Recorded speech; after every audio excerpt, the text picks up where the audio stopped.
Shalom, berjumpa kembali dengan saya dalam program Setiap Hari Bersama Tuhan. Saudara, kekuatan terbesar kita di masa-masa yang sukar saat kita hidup melekat dengan Tuhan. Tidak ada kekuatan yang lain di dalam dunia ini selain kita terus memiliki pengharapan di dalam Tuhan. Saudara, hari ini SHBT kita diambil dari Ulangan pasal yang ke-9 ayat 16 sampai dengan 19. Ulangan pasal yang ke-9 ayat 16 sampai ayat yang ke-19. Lalu aku menyaksikan bahwa sesungguhnya kamu telah berbuat dosa terhadap Tuhan Allahmu. Kamu telah membuat suatu anak lembu tuangan. Kamu telah segera menyimpang dari jalan yang diperintahkan Tuhan kepadamu. Maka kupeganglah kuat-kuat kedua loh itu, kulemparkan dari kedua tanganku, kupecahkan di depan matamu. Sesudah itu aku sujud di hadapan Tuhan 40 hari 40 malam lamanya, seperti yang pertama kali. Roti tidak kumakan dan air tidak kuminum, karena segala dosa yang telah kamu perbuat, yakni kamu melakukan apa yang jahat di mata Tuhan, sehingga kamu menimbulkan sakit hatinya. Sebab aku gentar karena murka dan kepanasan amarah yang ditimpakan Tuhan kepadamu, sampai ia mau memunahkan kamu, tetapi sekali ini pun Tuhan mendengarkan aku. Ya, saudara-saudara yang dikasihi oleh Tuhan, seluruh rekan-rekan yang setia menyaksikan program Setiap Hari Bersama dengan Tuhan, saudara-saudara, teman-teman semua sangat luar biasa. Terima kasih untuk kesetiaannya dalam mengikuti program Setiap Hari Bersama dengan Tuhan. Jangan lupa terus dukung channel ini dengan subscribe dan like, sehingga firman Tuhan terus tersebar dan nama Tuhan dipermuliakan. Saudara, kalau kita melihat dalam Ulangan pasal yang ke-9 ini, kita melihat perjalanan bangsa Israel keluar dari Mesir menuju tanah perjanjian, tanah Kanaan, yang dipimpin oleh Musa. Beberapa hari belakangan ini saya mendengarkan kutipan dari pembacaan Alkitab. Kalau saudara mengikuti atau saudara membuka klik di YouTube, banyak sekali pembacaan-pembacaan Alkitab yang dibacakan secara suara, dan saya mengikuti dan sangat luar biasa. Seperti kesannya kita mendengarkan sebuah cerita, tapi kalau kita menggunakan sedikit imajinasi kita seperti kita melihat sebuah film. Dan dengan demikian saya dengan detil dapat membayangkan dan saya dapat merasakan bagaimana sulitnya Musa memimpin bangsa Israel yang jumlahnya tidak sedikit, saudara. Begitu banyak tantangan, bangsa yang begitu besar, yang mudah kecewa, yang mudah bersungut-sungut di hadapan Tuhan. Kalau saya mendengarkan bacaan Alkitab melalui suara, melalui YouTube yang saya dengarkan, saya sampai sekarang sampai kepada kitab Bilangan. Waktu saya mendengarkan khususnya di kitab Imamat, betapa begitu detilnya Tuhan memberikan ketetapan-ketetapan kepada Musa untuk mengajarkan kepada bangsa Israel dalam memberikan persembahan-persembahan. Persembahan bakaran, persembahan ukupan, persembahan keselamatan, dan lain sebagainya. Saya tidak habis berpikir, saudara, dan saya tidak bisa membayangkan bangsa Israel yang begitu banyak, satu orang saja berbuat dosa, maka orang tersebut tergantung dosanya, tergantung kesalahannya. Saudara bisa mengikuti pembacaan di kitab Imamat seluruhnya. Satu orang saja berdosa, maka orang tersebut harus mempersembahkan korban bakaran, baik itu berupa lembu atau domba. Dan caranya sangat detil sekali bagaimana Tuhan memberitahukan kepada Musa, darahnya harus dicipratkan di sekeliling mezbah, lalu isi dari seluruh domba atau sapi itu harus diletakkan di mana dan harus seperti apa caranya. Saya berpikir, saudara, begitu rumit sekali. Dan saya mulai menarik pada zaman sekarang, betapa sekarang banyak orang Kristen begitu mudahnya datang kepada Tuhan, datang beribadah ke gereja, datang menyembah Tuhan. Bahkan kalau di rumah masing-masing mereka bisa masuk dalam kamar dan berdoa. Dan tidak begitu rumit, tidak begitu sulit, tidak perlu membawa domba, sapi, lembu dan memberikan korban begitu detil sulitnya.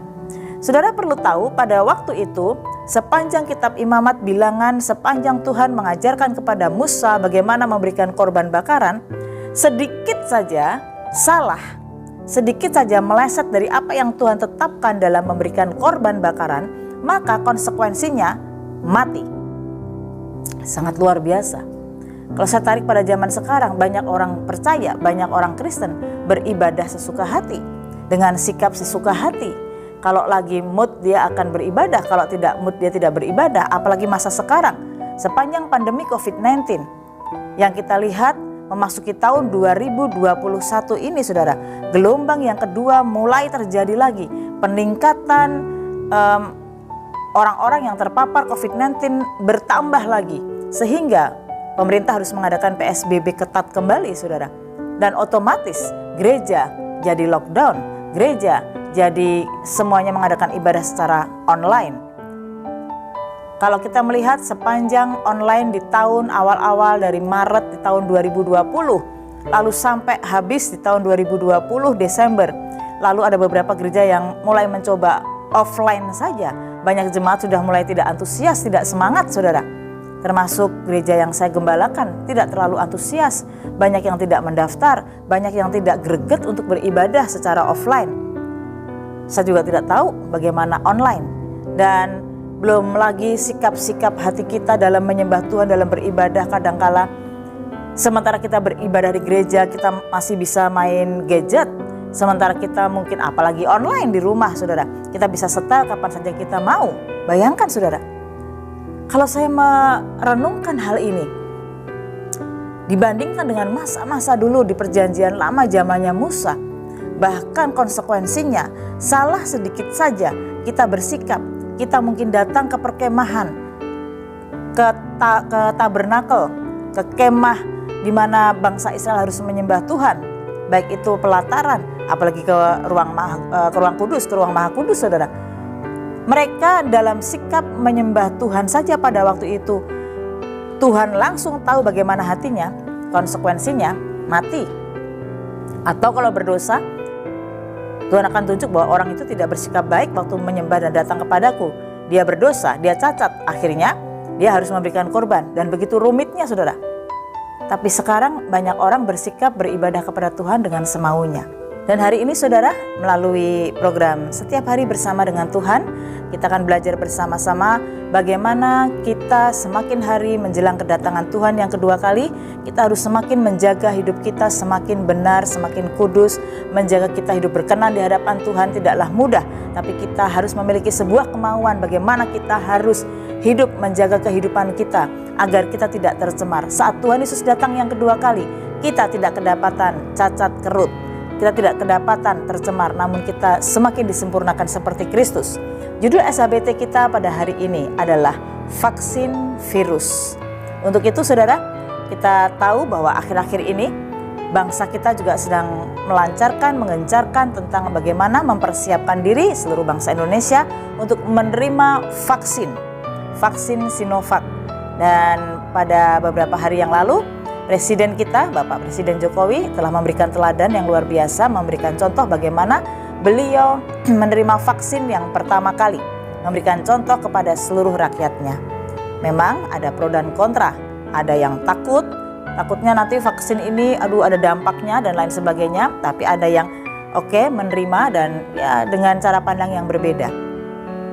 Saudara, yang saya maksud dengan judul renungan kekristenan kita pada hari ini, vaksin virus, ini bukan bicara vaksin Sinovac, bukan bicara vaksin untuk virus secara fisik kita, tetapi vaksin yang Tuhan sediakan untuk kita semua dalam hal rohani.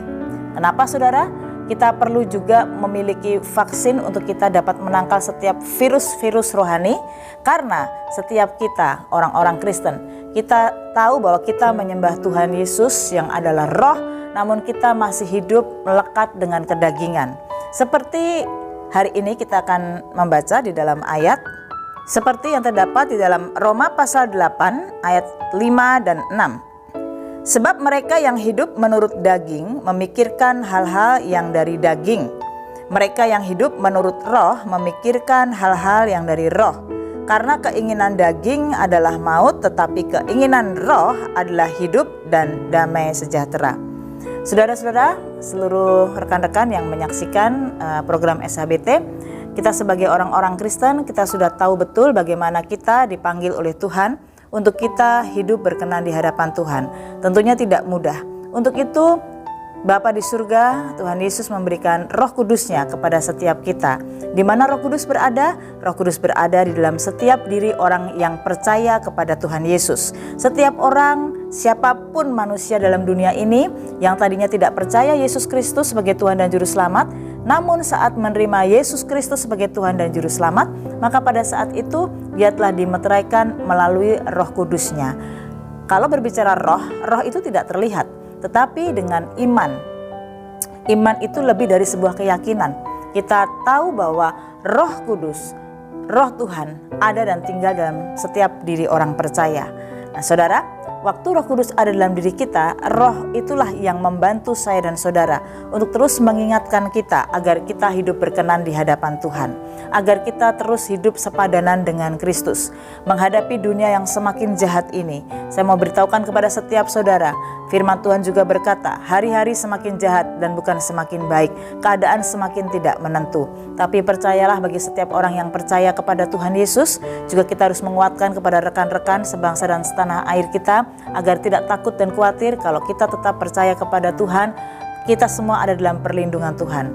Namun yang saya mau ingatkan kepada setiap saudara yang sesama dengan saya, itu agama Kristen, mari kita tahu bahwa Roh Kudus ada dalam dirimu. Namun dalam praktek kehidupan kita, betapa seringkali kita masih hidup dalam kedagingan kita. Kita lebih banyak tidak taatnya dibanding taatnya. Saat Roh Kudus ingatkan kita untuk kita baca Alkitab, lebih banyak kita mungkin lebih banyak malasnya. Lebih banyak waktu kita terbuang dengan sia-sia. Kalau kita punya gadget, kita lebih suka membuka gadget kita, mungkin untuk melihat hal-hal yang lain yang ya memang membuat kita senang hanya sementara, saudara. Ya, tetapi daripada kita membuka sebuah konten-konten firman Tuhan, pembacaan Alkitab yang membangkitkan iman kita. Firman Tuhan juga berkata, roh itu penurut, tapi daging lemah. Untuk itu, sebagai orang-orang Kristen, kita perlu vaksin virus, yaitu secara roh.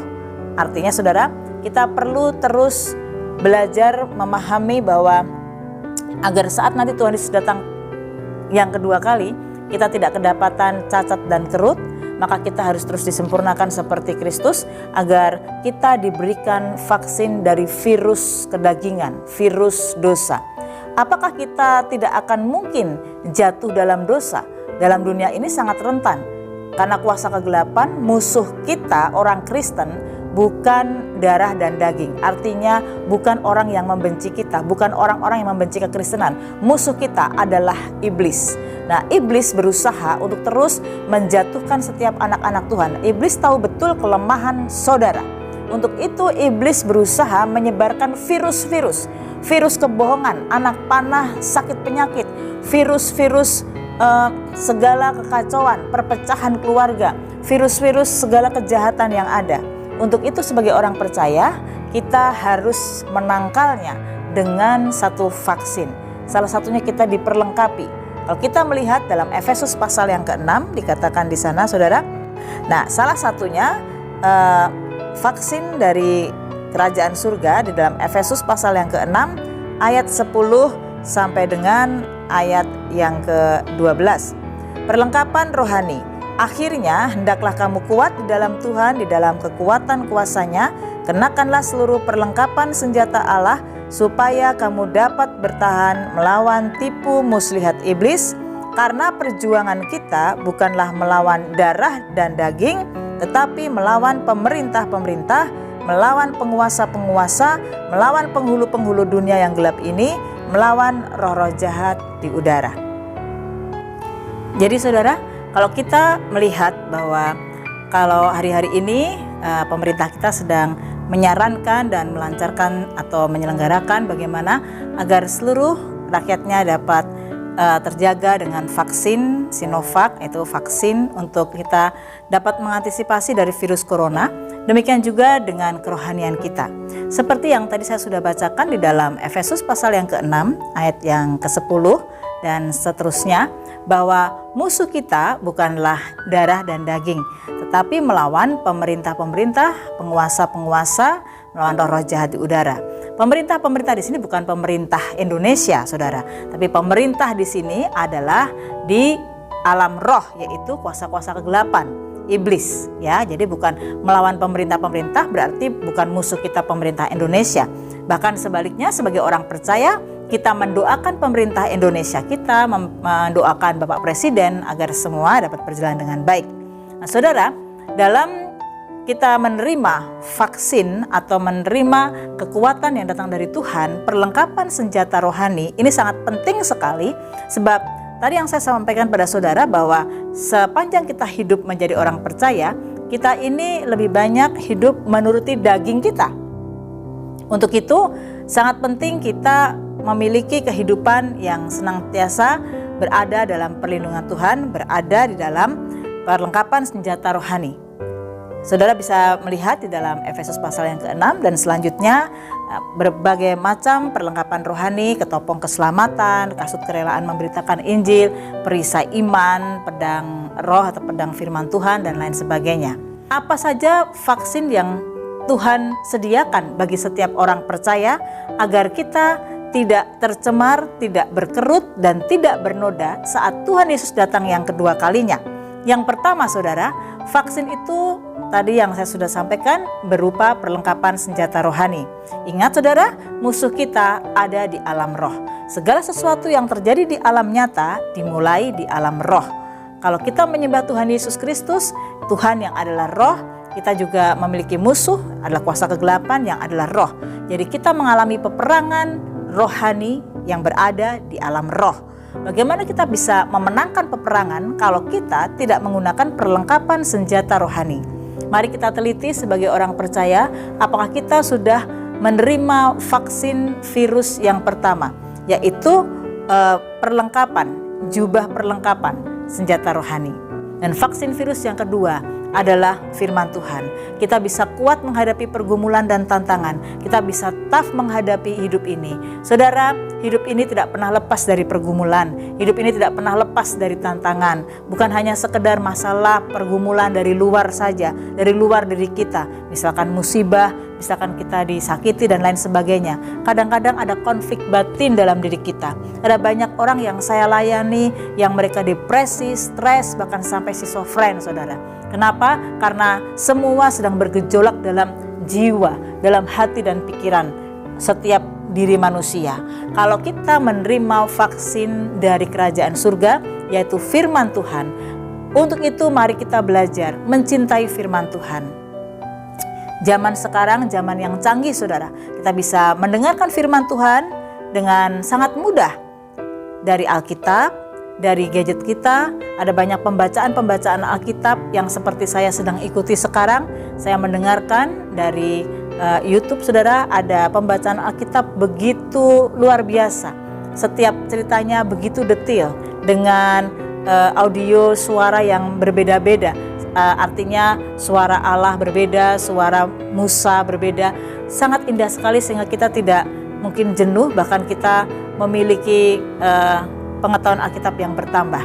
Sangatlah penting kita menerima vaksin virus dari surga. Virus itu adalah kuasa kegelapan, virus itu adalah dosa. Kuasa kegelapan menebarkan virus-virus kebohongan. Di alam roh, kuasa kegelapan sedang menebarkan virus perpecahan, virus iri hati, virus kesombongan. Kita akan dapat bertahan dengan yang pertama, vaksin menggunakan perlengkapan senjata rohani, hidup di dalam Roh Kudus. Yang kedua, vaksin virusnya kita hidup dalam kebenaran firman Tuhan. Untuk itu cintailah firman Tuhan. Belajarlah membaca Alkitab dengan tekun, saudara, mendengarkan Alkitab. Belajarlah mendengarkan setiap khotbah-khotbah yang membangkitkan iman. Belajarlah, kalau mungkin sekarang ini gereja banyak online karena pandemi COVID-19. Mari belajar untuk kita menggunakan waktu-waktu yang ada untuk kita saat teduh, untuk kita membaca firman Tuhan. Ada banyak buku-buku rohani yang membangkitkan iman saudara selagi waktu itu masih ada. Dan yang ketiga, vaksin dari virus yang Tuhan Yesus sediakan bagi saya dan saudara tentunya adalah Roh Kudus itu sendiri. Roh Kudus Parakletos itu sendiri yang telah membuat kita semakin kuat dan bertahan di masa-masa yang sukar.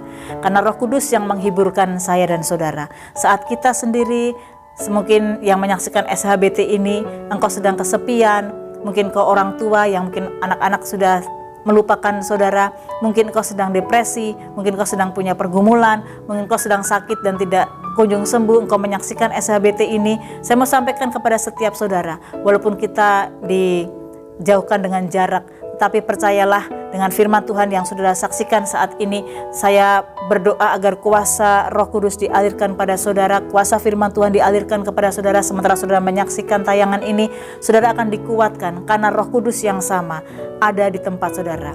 Kita sama-sama memiliki roh yang sama, itu roh daripada Tuhan. Untuk itu saudara, biar kita bersyukur Bapa di surga telah menyediakan setiap perlengkapan senjata rohani, menyediakan hamba-hamba Tuhan, menyediakan Alkitab, menyediakan banyak waktu kairos dan peluang untuk kita mendengarkan firman Tuhan. Dan Bapa di surga memberikan rohnya agar kita terus kuat. Roh Kudus yang memampukan kita untuk kita melakukan firman Tuhan. Roh Kudus yang memampukan kita untuk kita berdoa dan menyampaikan keluh kesah kita kepada Tuhan. Amin saudara. Biar vaksin virus dari kerajaan surga ini memastikan setiap saudara kuat dan teguh serta kokoh menghadapi masa-masa yang sukar. Mari kita tundukkan kepala, kita berdoa. Bapa di surga, kami bersyukur untuk renungan SHBT yang boleh kami terima saat ini. Sementara Tuhan Yesus, kami berada di masa-masa yang sulit, masa pandemi COVID-19, dan kami juga bersyukur kalau pemerintahan bangsa kami, bangsa Indonesia, melalui Presiden kami Bapak Jokowi telah memberikan teladan contoh untuk menggunakan vaksin. Tuhan, biar kami juga belajar bukan hanya vaksin secara fisik saja untuk kami Tuhan, tidak mudah terpapar COVID-19, namun Tuhan sebagai orang Kristen, kami juga percaya dari sejak mulanya Tuhan telah memberikan vaksin dan Tuhan telah memberikan pertolongan kepada setiap orang percaya melalui perlengkapan senjata rohani, melalui kekuatan firman Tuhan, dan melalui kelembutan dan tuntunan dari Roh Kudus, agar kami boleh menjadi orang-orang yang tidak bercacat, berkerut, dan bernoda saat Tuhan Yesus datang yang kedua kalinya. Kami terus diasah, diajar kepekaan, diarahkan untuk hidup kami semakin terus dibentuk oleh Tuhan. Kami Tuhan menjadi orang-orang percaya yang memiliki mental anak raja. Untuk itu Tuhan Yesus, kami percaya bahwa Bapa di surga yang telah memperlengkapi kami, memberikan vaksin virus secara rohani agar kami tidak tercemar oleh tipu daya iblis, agar kami tidak kena virus Tuhan yang dilancarkan oleh kuasa-kuasa kegelapan. Sebab musuh orang percaya, musuh orang Kristen adalah kuasa kegelapan. Dan ajar kami Tuhan melembutkan hati kami mendengarkan firman Tuhan serta melakukannya. Terima kasih Bapa untuk renungan hari ini, kami telah diberkati. Di dalam nama Tuhan Yesus Kristus kami berdoa. Haleluya. Amin. Amin. Tuhan memberkati saudara.